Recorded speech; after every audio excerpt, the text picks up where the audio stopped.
ini menuju 14 Februari nih. Betul.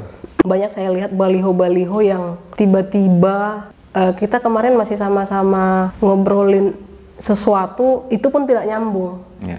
Tapi caleg gitu. Bagaimana mungkin obrolan sederhana aja tidak nyambung, mau bahas kepentingan masyarakat tapi dia dengan PD-nya jadi caleg.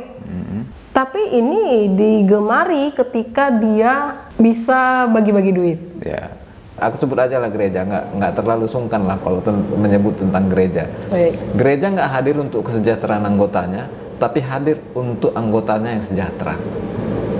Kebalik-balik ya.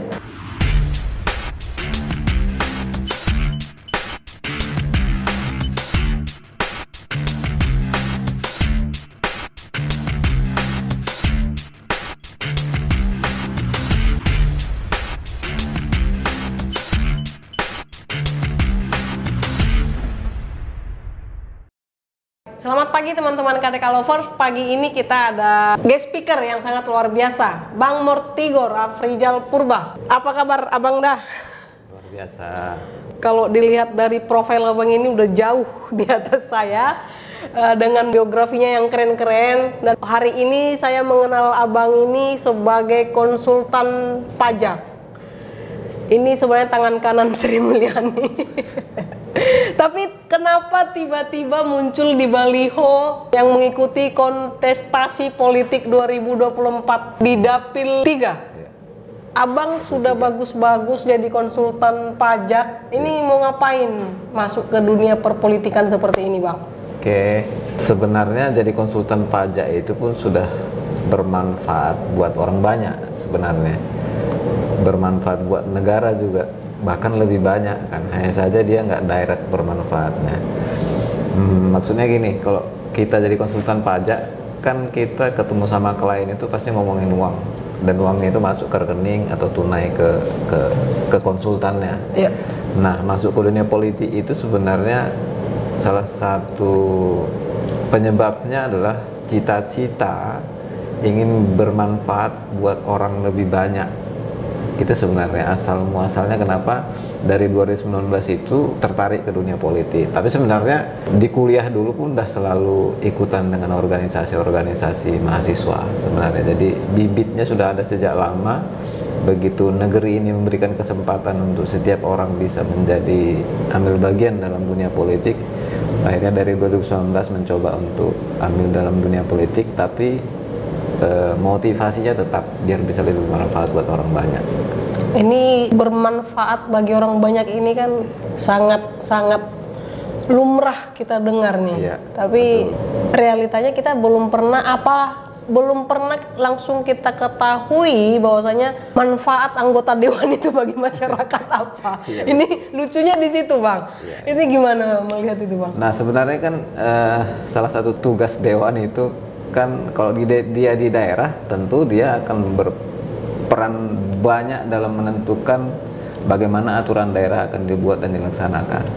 Baik. Nah, peraturan daerah itu kan tentu tujuannya bagaimana supaya masyarakat di daerah itu sejahtera, bahagia, indeks pembangunan manusianya meningkat dan lain-lain lah.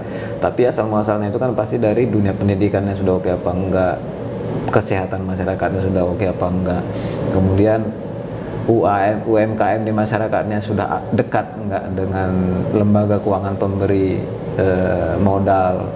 Nah, dewan selama ini mungkin menyampaikan itu hanya di saat kampanye.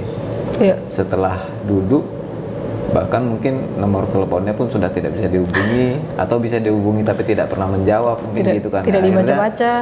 Akhirnya orang merasa bahwa yang tadi itu bermanfaat buat orang banyak itu menjadi seperti fiksi. Tapi untuk merubah itu memang hampir bisa dibilang nggak bisa. Cuman kalau saya punya prinsip ya, seandainya nanti dunia ini kiamat kan berarti ada hari penghakiman terakhir. Langsung ke penghakiman. Jangan dulu ke akhir, Bang. Masih baru mulai kita. Iya kan. Maksudnya biar orang tahu tujuan yang kita omongkan ini sebenarnya apa sih. Jadi kita kasih dulu hipotesisnya sebentar. Ini bahwa kalau iya. nanti di hari penghakiman terakhir ditanya malaikat, kau pernah nggak mencoba untuk lebih bermanfaat buat orang banyak? Aku udah bisa jawab, pernah. Orang itu aja nggak mau milih gitu. Baik, ini kampanyenya luar biasa sih satu kalimat ini. Tapi kalau saya secara pribadi melihat Bang Tigor ini kan sudah sangat bermanfaat ya dengan sebagai tenaga pendidik, pengajar, sebagai dosen. Banyak hal yang sudah dikasih wawasan ilmu segala macam ke mahasiswa. Kalau aku ini hanya sebagai dosen dan berusaha untuk mencari orang tua asuh buat mereka itu, mungkin orang nggak akan dengar. Nah, kenapa terjun ke dunia politik? Salah satu penyebabnya itu tadi. Seandainya seorang Tigor itu adalah anggota dewan kota aja misalnya, dan dia berusaha untuk mencari orang tua angkat untuk seorang anak yang ingin kuliah tapi nggak ada uangnya, mungkin didengar. Tapi kalau hanya jabatannya sebagai dosen dan konsultan pajak, kamu memperbesar usaha kau aja ini. Kan dianggap orang seperti itu kan. Tapi kalau dia sudah seorang dewan lah bisa dibilang, ya mungkin omongan itu didengarkan oleh yang memang berkemampuan menjadi orang tua angkat. Itu di hampir semua tempat selalu saya sampaikan gitu, bahwa kita harus hadir menjembatani orang yang tidak mampu dari dari sudut pandang dunia pendidikan aja dulu ya. Nggak usah tentang dunia usaha dulu. Orang yang tidak mampu sekolah itu kita bikin sekolah, tapi nggak pakai uang kita, tapi pakai uang orang lain yang memang uangnya itu mungkin agak berlebih. Tapi dia juga mungkin nggak tahu mau kemana ini uang. Tidak terganggu lah cash flow-nya walaupun sudah dikasih. Tapi kalau hanya sebatas dosen aja yang ngomong, mungkin ya biar tambahnya jumlah mahasiswanya. Kan gitu. Kalau misalnya sebagai konsultan, mungkin dia lagi marketing aja tentang usahanya. Tapi kalau sebagai dewan, memang dia punya punya marwah, punya wibawa untuk menyampaikan itu kira-kira gitu. Karena berbicara soal kepentingan rakyat, kira-kira begitu. Mudah-mudahannya sih begitu ya. Baik Bang, saya tertarik terkait dunia ini menuju 14 Februari nih. Betul. Banyak saya lihat baliho-baliho yang tiba-tiba kita kemarin masih sama-sama ngobrolin sesuatu, itu pun tidak nyambung. Tapi caleg gitu. Bagaimana mungkin obrolan sederhana aja tidak nyambung, mau bahas kepentingan masyarakat, tapi dia dengan PD-nya jadi caleg. Tapi ini digemari ketika dia bisa bagi-bagi duit. Ya, betul. Ini caleg atau apa ya? Ini wakil rakyat atau gimana ya? Karena ini pengalaman pribadi. Pernah saya ngobrolin sesuatu tapi tidak nyambung gitu. Tapi dia digemari ketika dia bagi-bagi duit. Ini gimana nih Bang? Nah, di kampus gitu ya, di diskusi-diskusi dengan kawan-kawan yang informal, bahkan diskusi formal pun sebenarnya saya sering menyampaikan itu juga. Jadi kadang untuk menjadi caleg jauh lebih mudah dibanding dengan menjadi karyawan di salah satu perusahaan di kawasan industri di Mukakuning atau di Batam ini. Iya kan? Nah, kalau jadi karyawan di Mukakuning itu, di kawasan industri di Batam ini, kita pengen jadi karyawan nih, seleksi administrasi pasti ada. Setelah seleksi administrasi, nanti ada seleksi psikotes, ada seleksi kesehatan, ada seleksi yang banyak yang harus dilewati. Pada saat itulah dia bisa menjadi calon karyawan. Nah, jadi caleg hanya 2 tahapan. Seleksi administrasi, kemudian nanti ada tes kesehatan di rumah sakit yang ditunjuk oleh pemerintah untuk mengecek apakah dia narkoba atau enggak. Psikotesnya ada juga, tapi psikotesnya hanya singkat, padat, dan hanya 1 hari. Kalau itu sudah dilewati dan disetujui oleh partai pengusungnya dia sudah bisa dari caleg. Bisa muncul langsung muka di baliho. Permasalahannya bisa nggak dirubah aturan itu? Nggak bisa. Karena yang bikin aturan itu adalah orang yang menjadi caleg dan duduk hari ini dengan yang tadi itu. Bagi-bagi duit tadi? Iya. Nah, begitu kita pengen proses seleksi seorang calon legislatif itu lebih susah dari menjadi seorang karyawan swasta atau karyawan BUMN. Susah kan? Nggak mungkin dirubah orang itu, satu hal yang menggampangkan dia duduk di situ. Artinya itu gambaran diri mereka gitu di awal itu ya? Oke. Nggak akan mau dia rubah. Misalnya udah duduk nih yang bagi tadi udah duduk, kemudian kita usulkanlah supaya aturan seleksi menjadi caleg itu diperketat. Ada seleksi psikotes, misalnya psikologinya dites, yang apa istilahnya itu, yang EQ-nya, SQ-nya, semua dites, ada 5 Q itu harus dites. Lolos itu baru bisa harusnya jadi caleg loh. Betul. Baru dia bisa mendaftar ke partainya. Seleksilah yang lagi, administrasi dan lain-lain. Baru bisa dia lolos di daftar calon sementara. Artinya hari ini abang mau sampaikan tidak sulit untuk jadi caleg. Karena proses seleksinya tidak sesusah menjadi operator, kasar kan kalau saya bilang gitu. Akhirnya tidak sesusah jadi operator. Betul. Padahal artinya lebih keren operator daripada caleg nih bang. Tapi ini dulu ya, operator itu bukan jelek loh. Iya. Bukan. Tapi proses seleksinya itu lebih mudah menjadi itu dibanding dengan jadi caleg. Tahapan-tahapan seleksinya lebih sulit jadi operator tadi daripada caleg. Iya.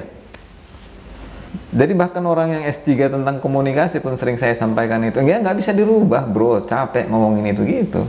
Dan akhirnya kayak tadi, perjuangan ini untuk nanti hari penghakiman jadi. Kalau nanti ditanya, pernah berjuang nggak di jalan yang lurus? Pernah. Terus orang itu nggak mau milih. Nah, gitu. Karena nggak bagi-bagi. Abang bagi-bagi nggak? Nggak ada bagi-bagi. Karena nggak cukup juga yang mau dibagi gitu. Karena main lelang kan. Main lelang. Ini menarik bang. Apalagi ini orang Batak ya, warga Purba ya bang. Betul. Banyak yang saya lihat. Kebetulan kemarin kami ada liputan nih bang. KDK TV dia cara marga. Oke. Artinya banyak di sana caleg-caleg bermunculan yang punya marga nih. Enggak cuman marga itu, marga lain pun ada muncul nih caleg-caleg. Yang saya lihat mereka ketika si A nyumbang 2 juta, caleg kedua nyumbang 2.500.000, kayak gitu-gitu. Ada ya betul kayak lelang gitu. Saya perhatikan kita sedang mempertontonkan budaya yang tidak baik ini. Betul. Secara gamblang loh. Iya. Nah, padahal wakil rakyat di parlemen nanti gimana nih gambarannya begini? Harusnya gimana nih bang? Selaku ini tenaga pengajar ya, pendidik, dosen yang sudah menurut saya nih bang, sudah merusak pola SDM itu. Gimana nih bang? Kembali ke yang tadi sebenarnya, apapun yang kita bicarakan tentang bagaimana proses kampanye, bagaimana seseorang itu duduk menjadi dewan, itu kan semua ada prosesnya. Nah yang kita lihat hari ini, proses yang bisa mendudukkan seseorang itu memang jika dia punya logistik yang kuat. Semua mempercayai itu. Bahkan sekelas host TV nasional pun begitu datang wawancara dengan caleg, yang dia omongkan, bang dari caleg ya, emang udah punya modal berapa? Iya. Nah sebenarnya bahasa itu kan menunjukkan bahwa jadi caleg itu harus punya modal baru bisa duduk kau. Nah, kira-kira gitu. Modal yang dimaksud uang tadi ya? Iya. Uang. Karena dia nanya nominal kan. Jarang. Aku tadi nggak nanya itu ya bang? Iya. Jarang pertanyaan pertama itu tentang yang kayak yang tadi. Pertanyaan tentang kualitas itu yang ditanya pertama kali jarang. Contohnya misalnya banyak podcast yang mengundang artis-artis yang nyalek gitu. Jarang yang ditanyakan itu pertama kali kualitasnya gitu. Iya. Tapi sudah punya modal berapa emang? Kira-kira bisa menghabiskan berapa emang untuk prosesnya bisa jadi duduk gitu. Jadi seolah-olah hal itu memang modal besar itu memang itu yang harus bisa mendudukkan. Jadi nggak bisa diubah. Jadi kalau dari sudut pandang akademis memang susah kita mengubah itu bahkan di dunia pendidikan yang lebih tinggi. Jadi sebegitu berakarnya. Jadi kalau misalnya ini oknum lah yang saya bicarakan ya. Di kampus itu ada orang yang pendidikannya rata-rata S2, S3 kan. Iya. Begitu kita ngomongin caleg, jawaban pertama berapa? Nah, gitu. Padahal udah S2, S3. Pendidikan tinggi loh. Iya. Nah, gitu. Harusnya kan bukan itu pertanyaan. Walaupun mungkin dalam hatinya iya butuh uang. Iya. Harusnya enggak gitu loh, dijaga. Marwah S2 tadi gitu. Marwah dunia akademisnya. Iya. Tapi enggak. Nah, itu buktinya salah satunya bahwa itu memang udah nggak bisa diubah. Bahkan mungkin sampai dunia ini sudah tidak ada lagi sistem pemerintahan gitu loh. Jangan pesimis gitu dong bang. Iya. Kalau kita bilang dari sudut pandang akademis, kita ubahlah lewat tulisan dan lain-lain. Emang ada orang Indonesia yang mau baca? Ada. Dari 1000 ada satu. Persentasenya kecil. Ya, dari 1000 hanya iya. satu yang mau baca. Iya, iya. Yang mau baca.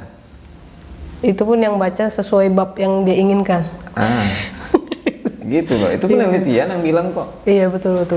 Kita perbaiki dari verbal di acara seminar-seminar misalnya, mentok juga memang di sana juga udah kayak gitu kok, di sana udah kayak gitu, di mana-mana kayak gitu. Jadi kalau dibilang pesimis, wajar juga. Jangan lah bang.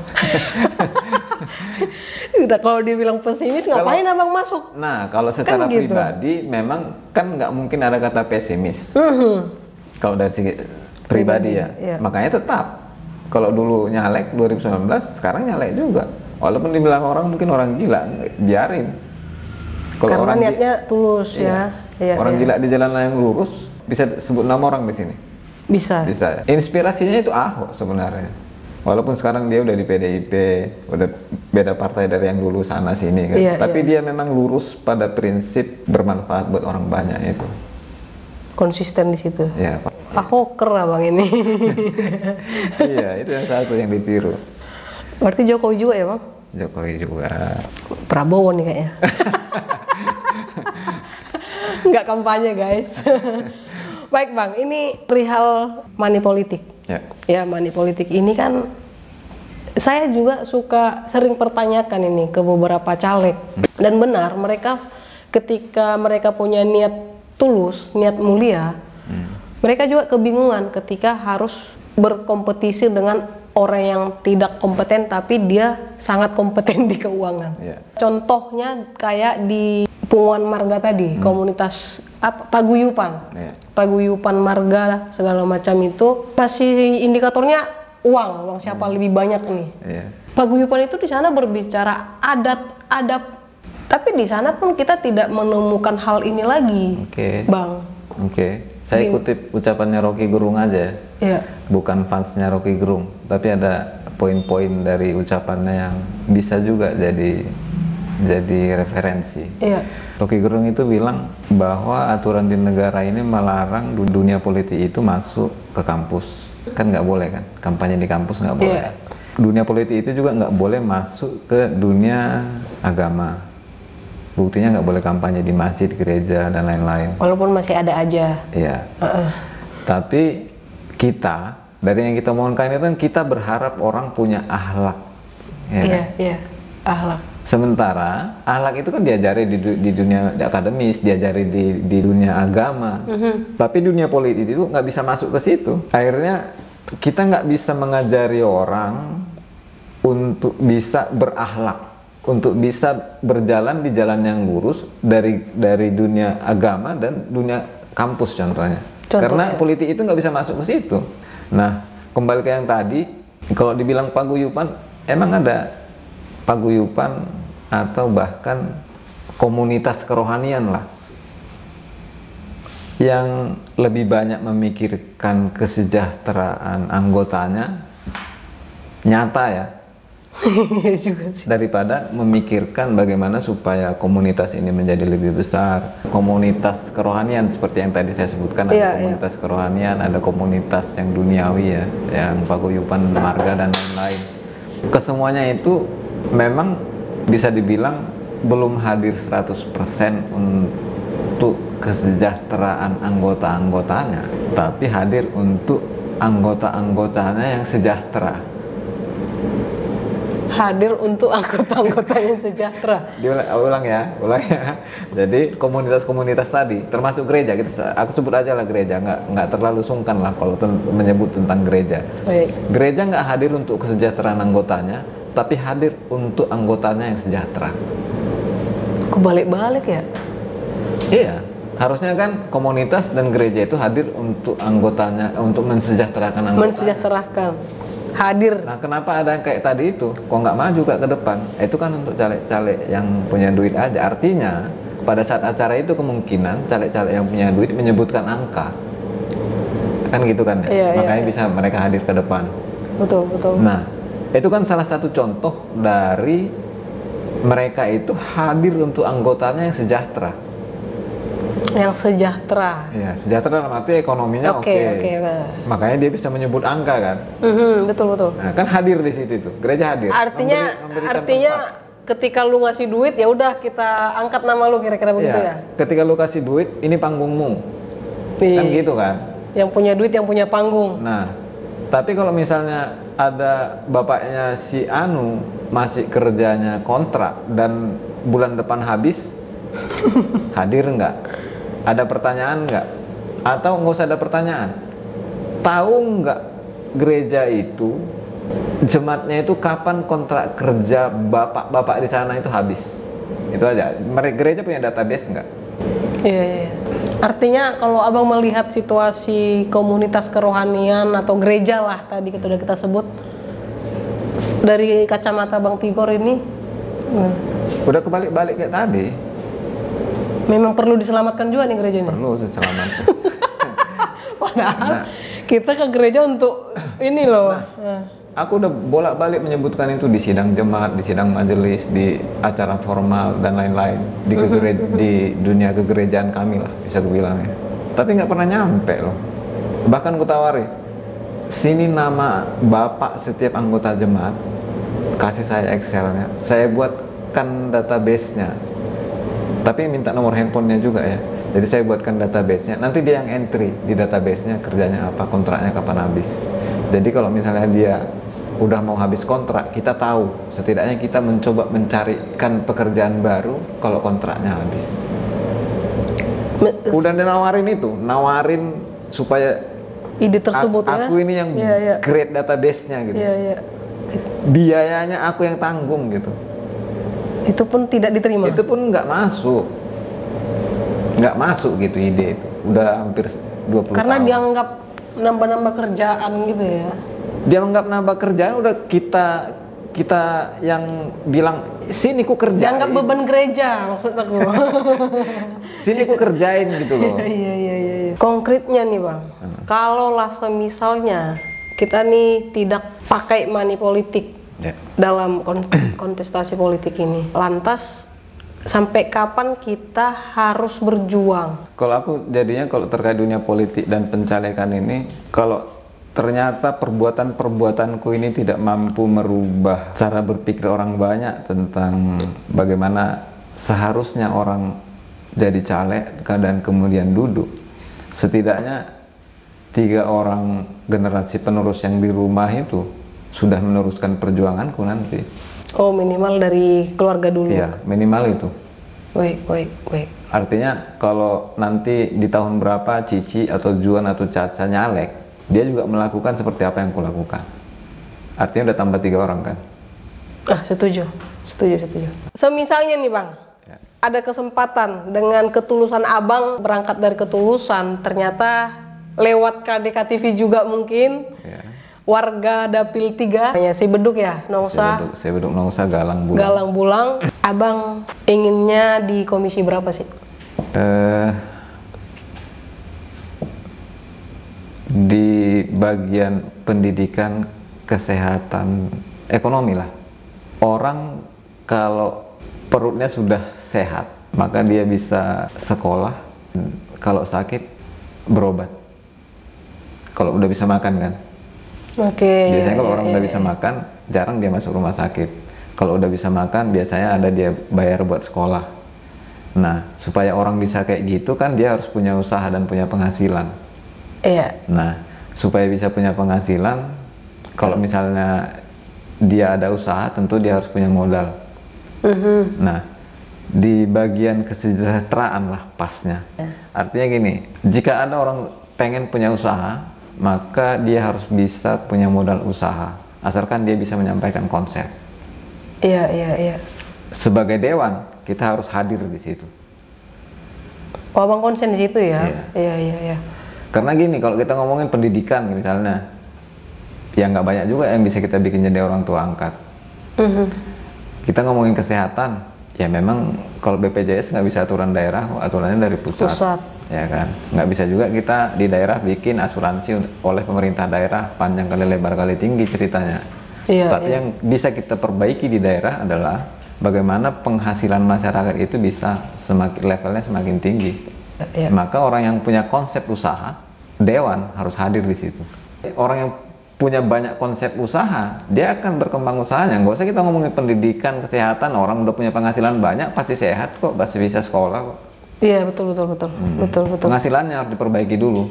Dan di bagian itu pemerintah daerah bisa hadir. Ini kenapa warga Nongsa Sebeduk Bulangnya Iya, Galang Bulang. harus memilih Abang? Karena fokus saya itu memang yang tadi, jika menjadi dewan kita akan fokus pada peningkatan penghasilan setiap warga.